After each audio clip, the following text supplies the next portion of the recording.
বিসমিল্লাহির রহমানির রহিম। সুন্নত লেবাস কাকে বলে? এই নামে কোনো লেবাস সম্পর্কে আল্লাহর কোরআনে নাই। এবং আল্লাহ রসুলের লেবাসকে আমরা সুন্নত লেবাস মনে করি, তো তো সেটা একটা ভুল ধারণা।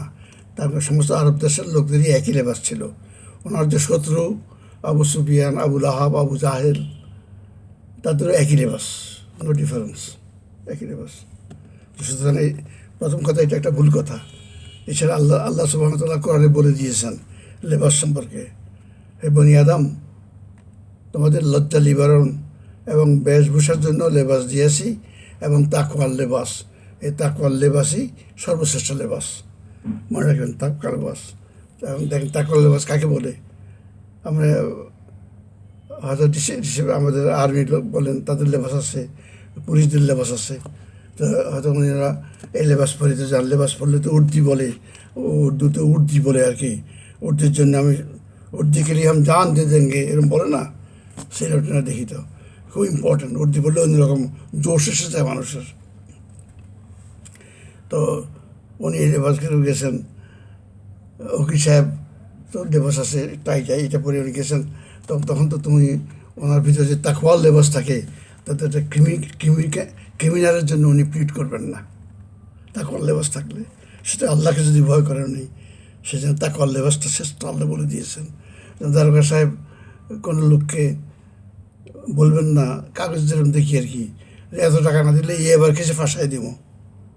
ভদ্রলোক হয়তো ইনোসেন্ট কিসিমের লোক, এবার কেসে ফাঁসে যাব, হরদম ফেসে যেতেছ।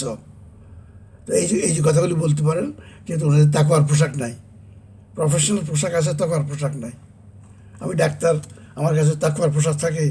আমি যখন ফরেন্সিক একটা ডেড বডিকে এক্সামিনেশন করব, আমি একটা হোমিসাইডকে সুইসাইড বানাবো না।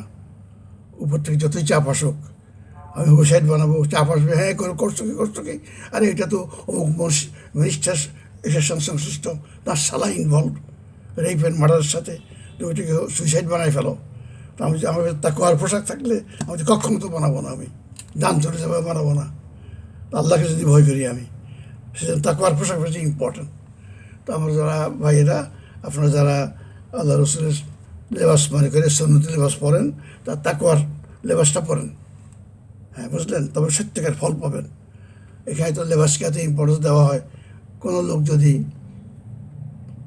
ব্যবসা করেন, অফিসার করেন, অনেক কিছু আছে, বড় বড় অফিসাররা হয়তো নামাজের গাফেল, তারপরে ওনারা কোনো একটা কারণ হয়েছে, হয়তো স্ট্রোক বা কিছু একটা বিপদ হয়ে গেছে, আল্লাহ রাস্তায় আসতে চান, তো হুজুর কাছে এসে জিজ্ঞেস করেন, তোবা করতে আসেন আর কি।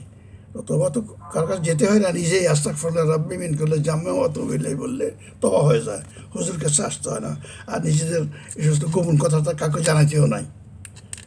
তো উনি তখন বলে দিবেন, কী বলবেন, যে আপনি এক কাজ করেন, আপনি এখন দাঁড়িয়ে রেখে দেন, লম্বা করতে পাঞ্জাবি পরেন, টুপি মাথায় দেন, আর ওমরা করে আসেন।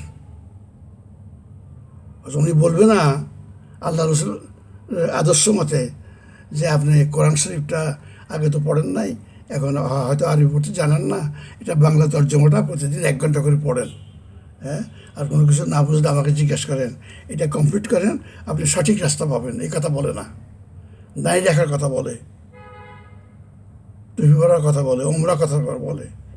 তো তার ফলে কী হইল, ওনারা দাঁড়িয়ে রাখছেন, ওমরা করছেন, প্রতি বছরে ওমরা করতে যান রোজার মাসে, এতে কেমন করেন, কিন্তু কর্মকাণ্ড, ব্যবসা কর্মকাণ্ড, চাকরির কর্মকাণ্ড আগের মতোই চলছে, অন্যায় অবিচার চলছে। এই সুতরাং আল্লাহ রসুলের সুন্নত পোশাক বলে কোনো পোশাক নাই। যদি আপনারা মনে করেন যে এটা সুন্নত পোশাক, সেটা পড়তে চান, তার আগে ওনার যে জ্ঞান, নবী হওয়ার আগে উনি আলামিন ছিলেন, সেই আলামিনের জ্ঞানগুলি অর্জন করেন, এবং নবী হওয়ার পরে উনি যে কোরআনের আদর্শে রাষ্ট্র ব্যবস্থা করছেন, জীবন ব্যবস্থা করছেন, সেই কোরআনটা মনোযোগ দিয়ে পড়েন। যদি সত্যিকারেই ওনার লেবাস পড়তে চান, তার আগে ওনার গুণ অর্জন করেন, ওনার কোরআনের জ্ঞান অর্জন করেন, তারপরে ওনার লেবাস করবেন। আল্লাহ রসুলের কাছে কোনো লোক ইসলাম গ্রহণ করতে আসলে দলে দলে আসতো, তখন ওনাকে শাহাদা করার পরে আমাদেরকে ডেজার্টে পাঠিয়ে দিতেন, প্রতি 5 জনের জন্য করে একজন ওস্তাদ। তারা 2-3 মাস সেখানে থেকে কোরআন শিক্ষা নিত। তারপর শিক্ষা হয়ে গেলে ও নিজে এসে ওদেরকে ব্রেসিং দিয়া চলে যাও দেশে, কোরআন প্রচার করো, নামাজ পড়ো, এই করো, নামাজ প্রতিষ্ঠা করো। তখন জাকাত হয় নাই।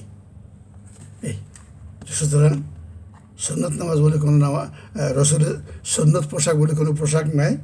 আল্লাহ পোশাক সম্বন্ধে বলছে, পোশাক দিয়েছি, তাকওয়ার পোশাক কথা আল্লাহ বলে দিয়েছেন, তোমাদের লজ্জা লিবেন এবং বেশভূষার জন্য পোশাক দিয়েছি এবং তাকওয়ার পোশাক সর্বশ্রেষ্ঠ। আমরা সবাই তাকওয়ার পোশাক পরবো, তারপর আমাদের প্রফেশনাল ডিউটিগুলি সঠিকভাবে করতে পারবো। খালি সুন্নতি পোশাক পরলে হবে না। সুন্নতি পোশাক পরার আগে যার সুন্নত ফলো করতেছেন তার আলামিনের গুণ অর্জন করেন, তার কোরআনের গুণ অর্জন করেন, তবে সত্যিকারই সফল হবেন।